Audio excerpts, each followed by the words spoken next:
जय माता दी दोस्तों, आप सभी का मेरे चैनल पर स्वागत है। कैसे आप सब? आई होप आप सब बहुत अच्छे हो। माता रानी की कृपा आप सब पर बनी रहे।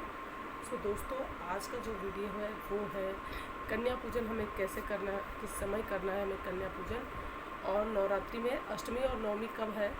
ये बहुत सारे लोगों को कन्फ्यूजन, तो इसके लिए मैंने एक वीडियो ऑलरेडी अपलोड कर दिया है मेरे चैनल पर। आप प्लीज़ जाकर वहाँ वीडियो को वॉच कर लीजिए प्लीज़ ध्यान से।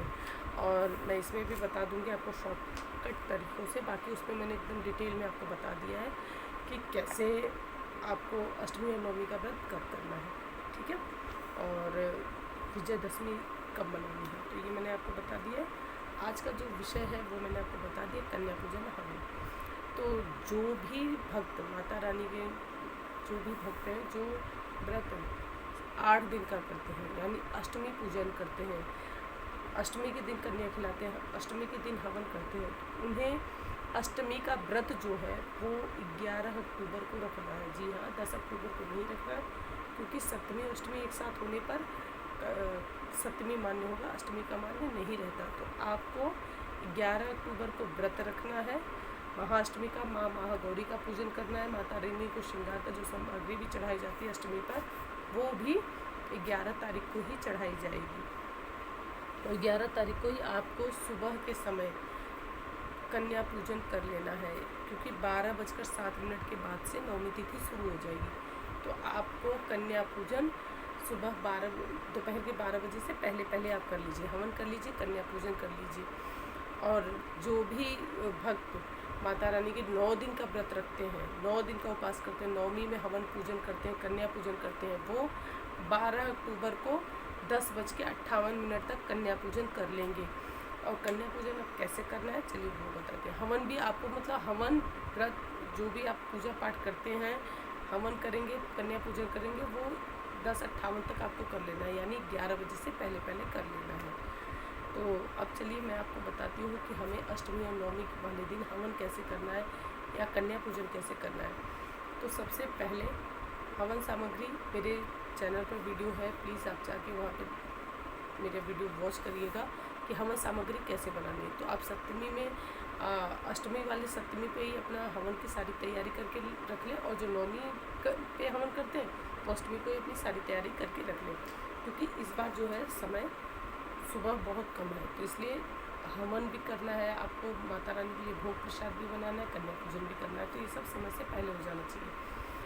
तो सबसे पहले आप हवन अपना सामग्री तैयार कर लिए। हवन सुबह उठ के आप डेली रूटीन में जैसे पूजा होती है वैसे ही पूजा करेंगे, उसके बाद हवन करेंगे, माता रानी की आरती करेंगे, माता रानी को हलवा पूरी बताशे लौंग इलायची और चने का भोग लगाएंगे, और माता रानी को शहद भी जरूर चढ़ाइएगा। जीरे से छुपा हुआ चावल जो होता है वो जरूर माता रानी को भोग में लगाइएगा, माता रानी को बहुत प्रिय है। जो भी आप घर में भोजन बनाए उस माता रानी को भोग भी खाइएगा, लेकिन हलवा पूरी और चना जो होता है वो मेन प्रसाद है माता रानी का, तो वो भी आपको ज़रूर माता रानी को चढ़ा देना है। कन्याओं को एक दिन पहले ही निमंत्रण दे देंगे। जी हाँ, ऐसा नहीं कि रास्ते में चलते हुए कन्या को खींच लाए आप अपने घर पर, जी नहीं, ऐसा बिल्कुल मत करिए। कन्याओं को एक दिन पहले ही निमंत्रण दे दीजिए, जितनी भी कन्या और एक्स्ट्रा मिल जाती है। तो ऐसा ज़रूरी नहीं कि सिर्फ 9 कन्या, अरे हमने तो सिर्फ 9 के लिए गिफ्ट्स लाए हैं, सिर्फ 9 चुनरी लाए, जी नहीं, एक्स्ट्रा इंतज़ाम करके चलिएगा। कन्याओं के लिए चुनरी ले लीजिए, चुनरी फोल्ड करके एक जगह सेट करके रख लीजिएगा। ये सब तैयारी पहले से कर लेनी है आपको, एक दिन पहले ही। आलता कटोरी में घोल बना कर रख लीजिएगा, और चंदन अक्षत रक्षा सूत्र ये सब कन्याओं के लिए पहले से ही रख लीजिए। जो भी आप गिफ्ट्स लेके आए, देखिए प्लास्टिक अवॉइड करिए देने के लिए। फल लेके आए वो सब एक जगह रख लीजिए, दक्षिणा एक जगह रख लीजिए। कन्या आपके घर में आए सबसे पहले तो पति पत्नी, ये नहीं कन्या आ रही है, जी नहीं, आपने जिनकी 9 दिन तपस्या की है ना, 9 दिन व्रत किया है, 8 दिन व्रत किया है, जिनकी स्वागत में आप 8 दिन से पीछे पड़े हैं, 9 दिन से उनकी पूजा पाठ कर रहे हैं, वो भगवती आपके घर आ रही है। तो जी हाँ, वही आपको ध्यान रखना है, किसी भी कन्या का आप नाम लेकर नहीं बुलाएंगे। वो आपके लिए भवानी है, वो आपके लिए कन्या है। हाथ जोड़कर पति पत्नी दोनों जन, अगर नहीं हस्बैंड है, उन्हें ऑफिस निकलना पड़ गया है, तो आप ही पूजा कर लीजिए। ऐसा नहीं है कि वो पति रुके तो वही पूजा करें, नहीं, अगर आप ही कर पा रही हैं तो आप ही कर लीजिए।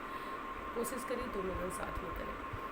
कन्या आ गई, सर्वप्रथम उन्हें बैठाइए। बैठाने के बाद एक पात्र ले लीजिए और एक जन आप अपनी पत्नी से कहिए वो जल डालें और आप पैर धो के अच्छे से साफ सुथरे कपड़े से पोंछ लीजिए। पोंछ कर सर्वप्रथम उन्हें टीका लगाइए, रक्षा सूत्र बांध लीजिए। पत्नी से कहिए आलता लगा दें उनके पैरों में। मेहंदी है तो थोड़ा सा मेहंदी भी लगा सकती हैं, ऐसा लगाइए कि भोजन कर सकें, तो मेहंदी भी आप टच करा दीजिए। आप उनके लिए जो अगर आप लेके आए हैं रबर बैंड वगैरह कुछ लेके आए तो वो भी उन्हें पहनाइए। कंगन लेके आए, कंगन पहने, जो आपकी सामर्थ्य है जैसा आप कर सकते हैं। आप पायल सामर्थ्यवान है तो आप पायल पहनाइए और फिर उसके बाद चुनरी उड़ा दीजिए। फिर उसके बाद उनकी आरती उतारिए, धूप दीप रखिएगा, ज़रूर आरती उतारिएगा। इसके बाद ऐसे आप बारी बारी कन्याओं का पूजन करते जाएंगे। कन्याओं का पूजन कर लेने के बाद जो भी आपने भोजन बना रखा है, ध्यान रखिएगा मिर्च मसाले वाले भोजन न बनाएं, बच्चों को तीखा लगे। खीर भी बना लीजिए, खीर का भी भोग लगाइए। देखिए सब्ज़ी चाहे जो बना सकते हैं आप, आपकी इच्छा है। पूरी रहता है, हलवा रहता है, चना रहता है, खीर होता है। और कन्याओं के लिए आप फल, जब वो भोजन कर लें तो उन्हें फल और दक्षिणा दीजिए। हाँ, ये चीज़ ध्यान रखें कि बहुत मिर्च मसाले वाली चीज़ें न बनाएं कि कन्याओं को पसंद ही ना आए। सात्विक भोजन होना चाहिए, लहसुन प्याज का यूज़ नहीं होता उसमें। एकदम सात्विकता से भोजन बनाइए और सफाई से। जैसे माता रानी को ही हम भोग लगाते हैं, भगवान जी को भोग लगाते हैं तो कितनी साफ़ सफाई से करते हैं ना, वैसे ही बैठने के लिए उनके साफ आसन बिछा के रखना है आपको। उन्हें भोजन करा लीजिए। भोजन करा लेने के बाद जो छोटी कन्या है, जब आप अक्षत दे दीजिए उनके हाथ में, उन्हें दक्षिणा दे दीजिए, फल दे दीजिए और उसके बाद सभी कन्याओं का पैर छू के आशीर्वाद दीजिए। और एक पात्र में चावल रख दीजिए, छोटे से प्लेट में चावल रख दीजिए। मुट्ठी लेके चावल आपके ऊपर फेंकेंगे और आपकी पीठ थपथपा दें, जीवन धन्य हो गया हमारा। माँ भगवती की पूजा इसी तरीके से पूर्ण होती है।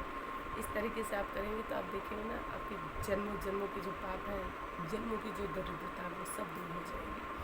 और फिर उसके बाद कन्या, जब जो छोटी कन्या है, देखिए बहुत जन क्या करते हैं कि थाली वैसे भर के दे देंगे, निकले निकले कन्या फिर हम लेके खाएंगे। जी नहीं, ऐसा कुछ मत करिएगा। जो कन्या छोटी है उन्हें उनके घर तक पहुंचा के आइए, उनका सामान आप उठा लीजिए। उन्हें कुछ मत उठाने दीजिए कि वो अपनी थाली भी उठा के लेके जाए। बहुत सौभाग्य की बात है कि आपको उनकी थाली उठाने का मौका मिल रहा है। ले जाकर उनके घर तक छोड़ कर आइएगा कन्याओं को। मेरे यहाँ छोटी छोटी कन्या आती है ना, उनको पता है कि अंकल छोड़ने जाएंगे, तो अंकल फटाफट उठा लीजिए। तो थाली पे अपने खुद ही निशान बनाए रहती है, तो फिर बारी बारी ऐसे छोड़ना होता है। और अंकल चलो, अंकल चलो। और कितनी है कहीं और भोजन करने जाती है, प्रसाद खाने जाएंगी, हमारे घर तक पहुंचा देना, ये हमारा फ्लैट नंबर है, आप वहाँ ले जाके दे आना। तो ऐसे होता है और ये बहुत सौभाग्य की बात है कि अगर उन्होंने कुछ कहा है आपको करने के लिए तो ये तो उन्हीं की आज्ञा है। तो इस तरीके से किसी भी कन्या का नाम लेकर न पुकारें, किसी भी कन्या को रेतु करके न बात करें, इस चीज़ का ध्यान दें। ऐसा नहीं, और प्लीज़ ऐसा बिल्कुल न करें कि एक ही टिफ़िन में हलवा सब्ज़ी पूरी सब डाल के बस पकड़ा दिया है, आइए जल्दी जल्दी। हाँ, कन्या जल्दी में होती है, वो थोड़ा सा ही खाती है। एक अगर पहले आपके यहाँ आ गए तो एक पूरी खा लेंगी, अगर 2-3 घर से होके आए तो बस आपके यहाँ बस मुँह जूठा कर लेंगी, वही बहुत बड़ी बात हो जाती है, वही बहुत बड़ी बात है। तो जो भी वो भोजन करें, कुछ नुकसान हो जाए तो प्लीज़ चिल्लाइए नहीं, बोलिए नहीं। जो उनके हाथ पैर से लग के गिर जाएगा वो आपके घर में संप्रदा है आपके लिए, वही वैभव है आपका। जब कन्या चली जाए तुरंत ही झाड़ू पोछा न करने लगे, झाड़ू पोछा सुबह ही किए रहें। जो भी अक्षत गिरा है उसे कम से कम 20 से 25 मिनट तक ऐसे ही रहने दें। उसके बाद एक साफ वस्त्र से सब उठा लीजिएगा। जो जल है उसे आप पौधे में डाल दीजिए, उसे कहीं पे भी ऐसे नहीं गिरा दीजिए। कन्याओं को ऐसे बाथरूम में खड़ा होकर पैर ना धुलवाइए, प्लीज़ ऐसा ना करिए। एक पात्र में उनका पैर धुलवाइएगा। ये छोटी छोटी चीज़ें हैं जो आपको बहुत ध्यान रखनी चाहिए कन्या पूजन के समय।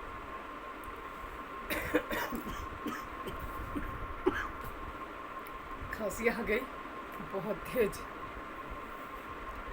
नवरात्र है ना, 2 टाइम नहाना पड़ रहा है तो थोड़ा मौसम भी ठंडा हो गया है। तो इस तरीके से आप कन्या पूजन करेंगे तो आपकी कन्या पूजन जो है पूरी तरीके से सही मानी जाएगी। इसी तरीके से कन्या पूजन करना चाहिए। आप अष्टमी पे पूजा कर रहे हैं तो 12 बजे से पहले कर लें, जो कि 11 अक्टूबर को आपको करनी है, ठीक है। नवमी पे पूजा कर रहे हैं तो 12 अक्टूबर को करना है, लेकिन 11 बजे से पहले कर लेनी है। देखिए उस 11 तारीख को 12 बजे से पहले कर लेनी है और 12 तारीख को 11 बजे से पहले कर लेनी है। उसके बाद 10वीं तिथि शुरू हो जाएगी। तो विजयदशमी जो है वो शाम के समय जब रावण का दहन होता है ना, तो उस समय तिथि देखी जाती है। तो हमें 13 तारीख को शाम सूर्यास्त से पहले 10वीं तिथि नहीं मिलेगी, एकादशी तिथि शुरू हो जाएगी। सो इसीलिए 10वीं भी उसी दिन मनाई जाएगी, यानी 12 अक्टूबर को ही मनाया जाएगा। और अष्टमी का व्रत आपको 11 अक्टूबर को रखना है। सो इस तरीके से आप कन्या पूजन करिएगा। कन्याओं को जो भी चीज़ आप लेके आए हो वो उपहार में दें और फिर उन्हें विदा करें। जयकारा लगाते हुए माता रानी का जयकारा लगाते रहें। और जब भी कन्याओं का पूजन कर रहे हैं, उन्हें भोजन करा रहे हैं या जो भी आप कार्य कर रहे हैं, उस समय माता रानी का निरंतर आपको जप करते रहना है। माता रानी का नाम लेते रहिए, कुछ भी आप कह सकते हैं। माता रानी के नवाण मंत्र का ही जाप करते रहिए कन्याओं के साथ। तो कहते हैं ना, जैसे भगवती आती है, भाव विभोर होकर पूजा करिए। सो दोस्तों, इस तरीके से आपको कन्या पूजन करना है और कन्याओं का आशीर्वाद लेना है। हाथ जोड़ कर उन सबको प्रणाम करना है। पैर छूइएगा जरूर आने के बाद भी, और कन्याओं के जाते समय भी ये ज़रूर आपको करना है। इसके बाद आप नवरात्रि का, अगर आप अष्टमी व्रत रखते हैं, 8 दिन का व्रत रखते हैं, तो आप 9वीं में पारण कर सकते हैं। और जो 9 दिन का रहते हैं वो 10वीं में पारण कर सकते हैं। सो इस प्रकार से आपके नवरात्रि जो पहले दिन आपने कलश स्थापना से शुरू की थी, कन्या पूजन पर पूर्ण होता है। तो इस तरीके से नवरात्रि आपको करनी है। तो दोस्तों, आशा करती हूँ कि ये छोटा सा वीडियो आपको ज़रूर पसंद आया होगा। वीडियो पसंद आया लाइक करिए, शेयर करिए, चैनल को नए सब्सक्राइब जरूर करिएगा, बेल आइकन प्रेस करिएगा। दोस्तों के साथ शेयर करना बिल्कुल ना भूलें। और आपका कोई भी सवाल हो तो प्लीज़ प्लीज़ प्लीज़ कमेंट ज़रूर करिएगा। मैं पूरी कोशिश करूँगी कि आपको जल्द से जल्द उसका उत्तर दूँ।